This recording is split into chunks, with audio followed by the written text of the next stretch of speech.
All right, how's it going, AS Chemistry? Unfortunately, I am out today. I'm actually just at Sequoia. I'm doing a little professional development, seeing some classrooms. Hopefully bringing some stuff I can make our class even better with. But yeah, so unfortunately going to be out for today. If you guys want though, probably be in for a little bit after class. I'll be back by the afternoon. But you know, or you can just come by sometimes during tutorial this week. The point is, I'm out, and so here are the things that you're going to be doing today. For one, I want you guys to finish the 5.6 study guide, as well as to finish your 5.6 practice problems. Both of these are going to be due on Thursday. Specifically, I will stamp your 5.6 practice problems, but you're expected to be done with and to know the information from the study guide by Thursday. Now, to help you guys out with that, I'll go over a couple problems for you guys so that you guys know what you are doing. And so let's go through the study guide. Now, I'm going to post a key for you guys. And actually, I do have a video all the way back from last semester that I'll also link for you guys where I walk through all of these. But to help you guys out with this couple of specific ones that I was going to go with you guys otherwise had I been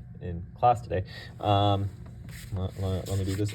Let me do those in this video. So specifically, you know, where we left off was we were adding functional groups, right? And so we were learning how to make our hydrocarbons a little bit more spicy, a little bit more detailed and have different properties by adding these functional groups, right? And so we started off with things like C5H11OH, where we were like, okay, well, basically what we're doing then is we have 5 carbons, which are going to have 1, 2, 3, 4, 5, 6, 7, 8, 9, 10, 11 hydrogens. And what we're going to do at the end is we're going to add on this OH. So we're going to add on the OH to the end. And so that's what we did, right? OH, right? And so what we get here is we get this part, 5 carbons, is pentyl, and then this OH makes us an alcohol. And so our name is pentyl alcohol, or pentanol, kind of informally. All right, and then another thing is the line drawing, right, where we replace the carbons with dots, and so we're like 1, 2, 3, 4, 5, right? We have 5 carbons, so we have 1, 2, 3, 4, 5, and then one more bond for the OH. Okay, so this part here is being shown here. Okay, so that's our line drawing, right? And so we did a couple like that, right? We did this one, which, remember, again, I should have been 7 here, not 6, so correct that. And then here also. And then where we ended was we were starting to take a look at methyl propane, aka 1-methylpropane. Now, basically, right, we can kind of break it down and say, okay, well, let's start with the propane part. Okay, so starting with the propane part, basically we have meth eth prop 3 carbons. Okay, so we have 3 carbons, each of which are gonna have these hydrogens on it. Now that's what propane looks like. But the thing is, we're gonna want to add on this methyl part. Specifically, remember the 1 tells us add the methyl onto the first carbon. So if we number our carbon, 1, 2, 3, we're gonna actually have to take off this hydrogen so that we can attach something on to this first carbon. Now we could have taken off this hydrogen or this hydrogen, it didn't matter so long as it's attached to the first carbon. But yeah, we're gonna add on a methyl group. Now what the heck is a methyl group? Well, a methyl group is simply a methane group, basically. So it's gonna be C, remember meth eth prop, meth is 1, so 1 carbon. And so yeah, we're gonna have this, and it's basically, I'm gonna kind of make it so that this thing can be attached to something else. Specifically, we can attach it onto here, right? So, kind of, actually, let me put that in that color, right, so you guys can see it. Right, it's basically like, hey, we attached on this carbon onto this propane chain. Now you might be saying, but Mr. Lavasani, this really, right, if you think about it, is just 1, 2, 3, 4 carbons. That's really just meth eth prop bute, right? So this is 1-methylpropane, aka just butane, right? And so you might be saying, what's the point in calling this 1-methylpropane? Well, you'll see why I'm saying this. We're gonna get a little bit more complex in a sec. And so now the thing is, right, we have 1, 2, 3, right, that's propane. And what we did is we just added on another carbon. So what we can do is we can just add it on like that. And so now we have 1-methylpropane. Again, it just looks like butane, right? Now again, what are we doing? Actually, let me make that in green. You'll see why in a sec. just so you can see it a little bit more vividly. Cool. Okay. So again, what the heck? What's going on? Well, you see, what if I didn't give you 1 methylpropane, but instead 2 methylpropane? So now, same thing, right? We're gonna do carbon, carbon, carbon, and we got hydrogens here. But now, instead of attaching on to the first carbon, right, we're not gonna put it on carbon 1, we're gonna put it on carbon 2. And so instead, this time, we're gonna put that methyl group, and let me put it again in green. We're gonna put that methyl group onto that second carbon. And so now, this is actually much different than butane, right? Butane is what we call a straight chain hydrocarbon, meaning it's like, you know, we just put them in a line. But this one, it's branched, right? We're like going from here to here, and then we're going back down, right? We see how it branches off. And so we call this a branched hydrocarbon. And we can get branched hydrocarbon by sticking on methyl or ethyl or propyl, other hydrocarbon groups onto the middle of the chain. And so now what we get is 1, 2, 3, right? We have propane, but this time we're not going to add the carbon here. We add it here, right? And you can see now, right, we have a very distinct shape. And so this is what we call a branching hydrocarbon, as we mentioned, because it's like we don't just go in a straight chain, we actually branch off. So yeah, and we do that again with these numbers. And so one thing interesting to note, right, is this is, the formula for this is C4H10, as is the formula for this.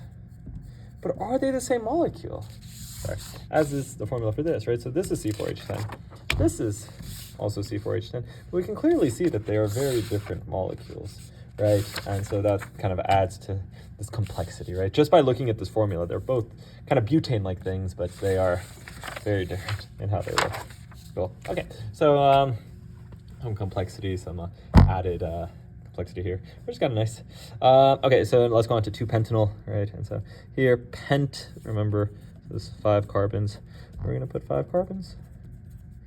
And then let's put all those hydrogens. Now you will note, right, that 1, 2, 3, 4, 5. So we're going to put the OH onto this second carbon. So we can't put a hydrogen on this one, but we can put hydrogens on the rest to make the carbons happy. Yeah, so this is what we're going to get. Now do note, again, I could have put this OH technically here instead, right? That didn't matter. Also, technically, I could have reversed the numbering. I could have started here, 1, 2, 3, 4, 5. So I could have put it on here. But technically, that was the same, right? Because if I just flip it, it'll be the same. But anyways, the bond line drawing is going to look like 1, 2, 3, 4, 5. And so on carbon number 2, we're going to branch off and put that OH group. And there you have it. Right, so we're seeing 2-pentanol, and the formula here is going to be C5H11OH, which, again, actually, if you note, right, is the same thing as here, right, when we had just pentanol, right? It was also C5H11OH, but again, what we can see is there's a difference between attaching the OH onto the first carbon versus attaching it onto the second carbon. And the same thing here, right? If we go to 3-pentanol, I could draw all this out for you, right? But you know, you can hopefully see that it's just going to be 1, 2, 3, 4, 5 carbons with an OH attached onto that third carbon. And so again, we can see very different, right? Different molecules here. And again, formula will be C5H11OH though. Pentanol is the same atoms, it's just rearranged them differently. Just like what we were seeing in the smell slab. Cool, okay. So, let's go on to cyclos, and we'll call it for the video. So cyclocarbons, note cyclo equals circle. So these are carbons joined together in a circle, kind of like in a, we're going to attach them all together to form different types of shapes, but they're going to be closed, basically, which is why I said kind of. So they're not really circles, but kind of circles. Cool. Okay. So now note that in the past, right, I've told you guys, no, don't do circles, right? Because these are actually very hard and tight to form, and so there's some level of instability here. And so we're not going to make circles ordinarily. We're not going to close the loops ordinarily unless it says cyclo, okay? So unless it tells us, hey, do cyclo blah, blah, blah, or if the only way to make it happen, I guess if I give you a formula with carbons and hydrogens, and the only way to make it happen was to close it in a circle, like, don't do it unless it's a last resort or it's clearly explicitly said, which I'll try to mention to you guys. And I guess this would only be with carbon and hydrogen, is not with any other Lewis structure. But so yeah, let's go through these and you'll see them. So cyclopropane, what the heck is cyclopropane? Well, meth, eth, prop, we have 3 carbons. And so what we're going to have here is the Lewis drawing. It's going to have 3 carbons, each of which, again, is cyclo, so they're going to be attached like this together. And then we're going to make them all happy, so this already has 2 bonds, so it needs 2 more. Same thing here, same thing here. So we're going to put hydrogens onto the end of each of these. Cool. And so the line drawing here actually is really nice. It's just 1, 2, 3. It's basically just a triangle, huh? So kind of nice. The formula here is going to be 1, 2, 3, C3, 1, 2, 3, 4, 5, 6, C3H6. Cool. Okay. Then we can go on to cyclobutane, and we kind of see a similar deal. Sorry, butane, right? It's 4 C's, so it's meth, eth, prop, bute, 4 C's. So we're gonna fill it up like this. We're gonna put 2 hydrogens onto each of these.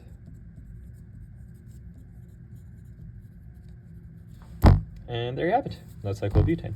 And so the bond line drawing, again, it's just gonna look like this. And there you have it. So the formula here is 1, 2, 3, 4, C4, 1, 2, 3, 4, 5, 6, 7, 8, C4, H8. And so hopefully we're starting to see a trend here too with the formulas. Let's go on to cyclopentane, pent, 5 C's. So we're gonna have 1, 2, 3, 4, 5.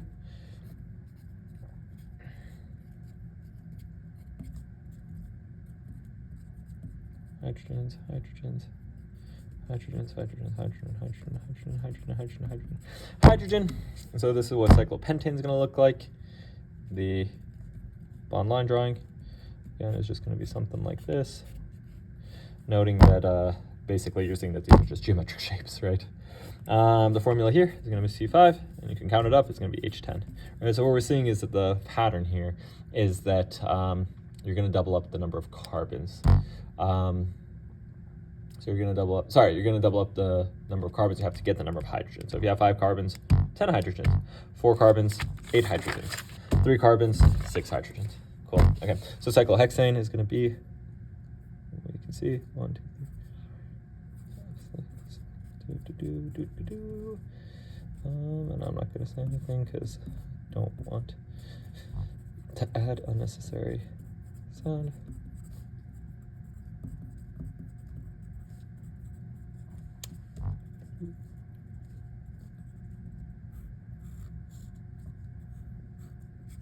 And there you have it. That's cyclohexane. Now I just wish I was better at drawing geometric shapes. But yeah, so and the formula here is going to be C6H12. Now cyclohexyl chloride, I'm just going to go to the bond line drawing at this point. What that's going to look like is going to be cyclohexane, but what we're going to do is we're just going to add a chloride to it. And so you can add it onto any one because I haven't kind of specified yet, but yeah, just add it onto any one of them. We could add it here, here, here, here, or here. We're gonna add it on here. Now technically, right, you took off a hydrogen to put on that chlorine, right? Because you think, hey, there's a carbon here, 1, 2, 3 bonds, and then that 4th bond goes to chlorine. Okay, right, so the formula here would be C6H11 because we took off one hydrogen and we replaced it with a chlorine. So now note that if we start adding on multiple, right, I'm going to have to start numbering it. And so if we start off again with cyclohexane, it becomes cyclohexyl 1-chloro, 3-fluoride. And so you can start off the numbering wherever, but you have to go clockwise afterwards. And so if we start off here, right, you could have started off here, but you just have to go clockwise afterwards. We're going to put the chlorine onto the first carbon. And then on the third one, we're going to put the fluorine group. So this is what it's going to look like. Okay. And so yeah, there you have it. Now here's some fun stuff. I'll let you guys figure this out. Again, if you need some help, you can look at my video from last year. But yeah, hopefully that helps you guys out. Hopefully now you guys know what you're doing. One last thing which I want you guys to try, and I'll go over this a little bit when I get back, but I do want you guys to try it, is to do these problems in 5.6. I mean, do all of these, but the ones that are hard is to give the formula. So what you're going to see a lot in AP Bio is you're going to see a lot of big, what we call macromolecules. And I want for you guys to be able to actually understand what those macromolecules are, so you're not just seeing shapes, but rather you are understanding the atoms that are there. So for example, if you see sucrose, which is a sugar, right, and you definitely will see this in AP Bio, what I want you guys to do is to be able to start seeing the atoms that are here. Some of them are listed out explicitly, but others, right, so for example, here in this intersection, in this corner, technically you have a carbon there, right? Though we didn't draw it out, there is a carbon there, right? And there's a carbon here, there's a carbon here, and there's a carbon here, and there's a carbon here, right? And also at this intersection, there's a carbon, and at this intersection, and at this intersection, and at this intersection, right? And then more importantly also actually, yeah, there's carbons, but there's also hydrogens, right? So for example, 1, 2, 3, 4 bonds. Okay, so that fourth bond has to be a hydrogen. We're just not showing it because it's annoying to show all that, but right, there is that hydrogen. There's also a hydrogen here, and there's also 1, 2, 3, a hydrogen here, 1, 2, 3, a hydrogen here, 1, 2, 3, and a hydrogen here, right? So there's hydrogens here, and then so there's a hydrogen here. This one actually already is happy, right? 1, 2, 3, 4, so there's no hydrogen there actually. 1, 2, 3. There's a hydrogen here. 1, 2, 3. Hydrogen here. And then 1, 2, 3. And I just drew them that fourth. Cool. Okay. So basically what we're doing here is we're really filling in everything that we have. And so yeah, I think everyone's happy now. And so let's give the formula, right? Because that's what I was asking for. And so what we're going to have to do is we're going to have to count up all the carbons, the hydrogens, and the oxygens. Let's count up the carbons. We have 1, 2, 3, 4, 5, 6, 7, 8, 9, 10, 11, 12. So we have 12 carbons. How many hydrogens do we have? Well, we have 2, 3, 4, 5, 6, 7, 8, 9, 10, 11, 12, 13, 14, 15, 16, 17, 18, 19, 20, 21, I believe. And oxygens are 1, 2, 3, 4, 5, 6, 7, 8, 9, 10. Okay, I think I miscounted my hydrogens. I think when I started here, I only did, I think I only counted this. I didn't count this. I think this should be 22. So let's just recount that. 2, 3, 4, 5, 6, 7, 8, 9, 10, 11, 12, 13, 14, 15, 16, 17, 18, 19, 20, 21, 22. Okay, yeah, that should be 22. Now, so that's the formula for sucrose, C12H22O10. Now, on any celebration of learning, right, if you're off by 1 here or here or here, I'll probably be okay with it. Like 1, yeah, 1's probably fine, even 2 if it's a huge one, right? You know, small errors are okay, but I want you guys in general to be able to do this, right? To be able to see a macromolecule and be able to not just see like shapes and think like, well, what the heck is going on there? But no, like, hey, no, those are atoms, right? And we put those atoms together to create a molecule, to really be able to understand the gist of a macromolecule. And so go ahead and give those a try. I will go over a couple for you guys when I get back. But yeah, hopefully that helps you guys out. So again, please do the following 2 things. I'm also going to write on the board before I leave today. But finish 5.6 study guide and finish your 5.6 practice problems. Happy to help you guys out. Feel free to come tutorial. Oh, last thing, ionic bonds lab. Yeah, we'll talk about that on Thursday. Again, I know some of you guys need to make it up, but don't worry. We'll talk about it. We'll make it up. Please don't stress. You're going to be fine. Remember, we value learning. We're going to learn. We're going to understand it. We're going to get another chance at it. So it'll be okay. Also, though, on Thursday, we are at tutorial going to have our Did I Get It makeups, right? So be prepared for that. Again, come to tutorial sometime this week, and I can help you guys out, or come talk to me after class, or after school. Cool. All right. I'll see you guys. Have a good day.